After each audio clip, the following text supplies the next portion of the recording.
The YouTube for the session as well, or is that at the? No, it's just. Perfect. So the meeting is on, will be on YouTube, not this. So the work session is not on YouTube? No. No, the work session is, but his screen. Oh. Oh, okay. So the work session is Yes. YouTube. Okay.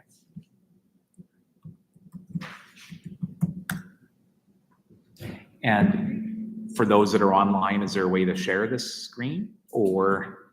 I don't believe so. I just want to make sure that I'm speaking to the. Perhaps we can make another, like, you can post it on YouTube. One city, is there a way we can post this? After the event, we'll be getting a digital copy. Yes. And then for, is that the camera that's filming for YouTube? Yeah. Perfect. Kind of is mostly just diets up there. Oh. So it's all good for me to start? Yeah. Apologies for being late. Every red light was my friend today. My name is Peter Briggs. I'm with Corvus Design. We're a landscape architecture and planning firm that was selected by the City of Houston to assist with conceptual master planning for Little Sioux Park and Campground. For this work session, my plan is just to brief you folks, and especially for the Parks and Rec Commission, is to answer any questions or give you the tools that you need for the process going forwards. So I'll share with you the initial concepts that we've come up with. Any feedback tonight or otherwise would be used to refine those options. The plan after this meeting is to make any revisions, to make digital versions available online for people to provide comment on them, and some way of showing a preference between the different options that we have. For the sake of tonight and technology, you have a packet, those that are here, if you want a hard copy packet. There's a hard copy packet. It's 17 pages. I will run through this, doing my best to describe it for those people that might be watching on YouTube. Can I ask you to push the mic a little closer to you? I think it's not loud enough. The mic, perfect. That's always a little discerning too. There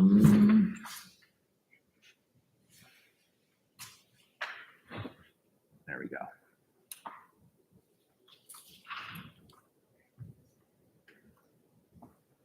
There we go. The powers of the bee have said I can use Adobe.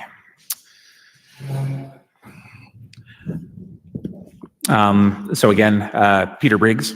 In the packets that you have in front of you, the first page is something that's going to go over that talks about criteria. At the beginning of this, we were provided with a results of the survey that had been done with people that spoke to the desire to have a ball field, a multi-purpose soccer football field, the idea of a stage and event area, definitely a playground with a focus on inclusivity.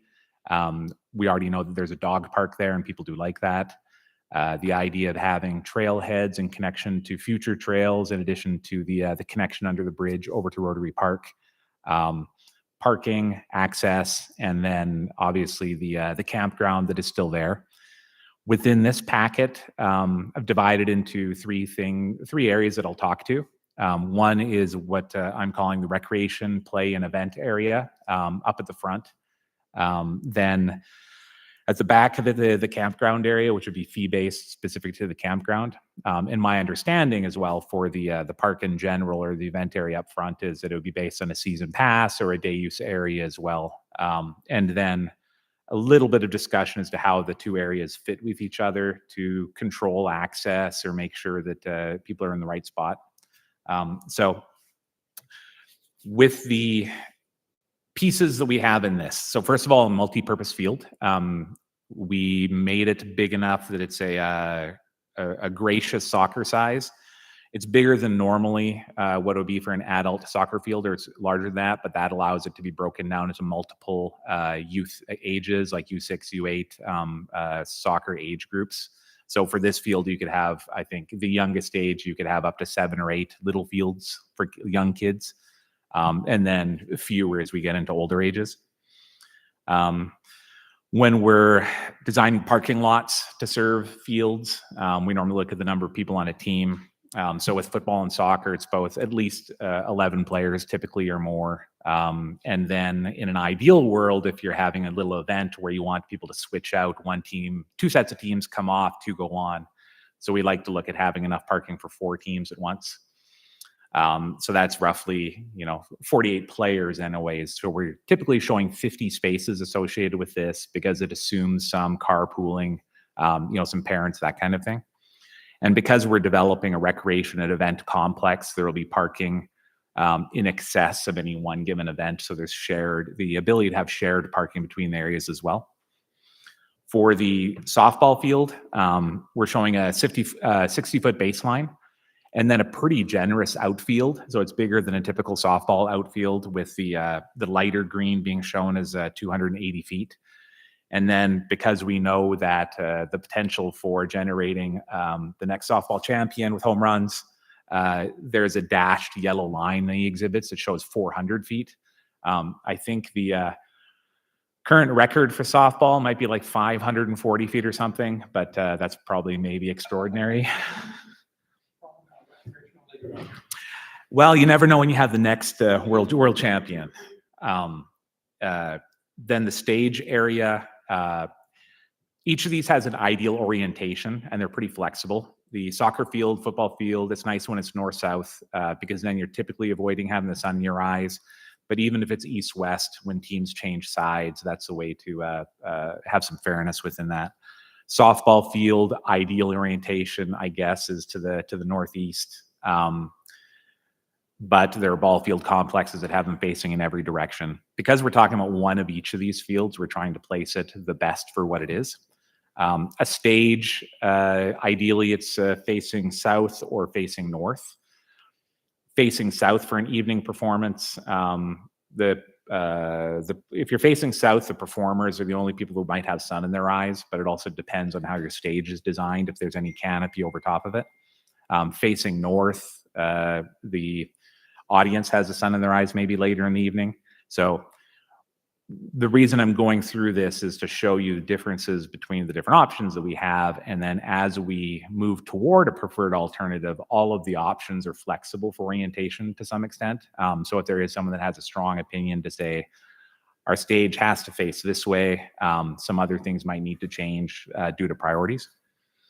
And then the playground, what we're showing within this is a pretty gracious sized playground that would meant to serve people within half an hour drive of the area. We're showing 4,000 square foot for an ages 2 through 5 area. And ideally those have a little low fence around them just to help with wrangling the young ones. And then an ages 5 to 12 play area, about 10,000 square feet. And then on this sheet, I won't go through with general notes, but restrooms, especially for ages 2 through 5 playground, it really helps parents to bring their kids out and not worry about emergencies. On the site currently, there is the vault toilets that are there, or pit toilets. Having running water is nice for at least one restroom facility. Call it a comfort station, comfort building. But again, we'll get into those. So if we move to the second sheet of your packet, option number 1